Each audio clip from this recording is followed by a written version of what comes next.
News Andhra. గౌరవ ముఖ్యమంత్రి గారి ఆదేశాల మేరకు మంత్రుల బృందం హుటాహుటిగా రావటం జరిగిన దుర్ఘటన బాధాకరమని ప్రగాఢ సంతాపం తెలిపారు. తిరుపతి ఘటనకు సంబంధించి స్విమ్స్ ఆసుపత్రిలో చికిత్స పొందుతున్న క్షతగాత్రులను పరామర్శిస్తున్న మంత్రుల బృందం రెవెన్యూ శాఖ మంత్రి, జిల్లా ఇన్ఛార్జ్ మంత్రివర్యులు అనగాని సత్యప్రసాద్, హోమ్ మినిస్టర్ అనిత, దేవాదాయ శాఖ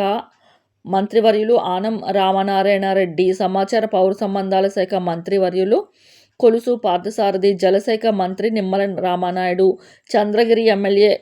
పులివర్తి నాని, తిరుపతి ఎమ్మెల్యే ఆరణి శ్రీనివాసులు, జిల్లా collector doctor S Venkateswara Rao, joint collector శుభం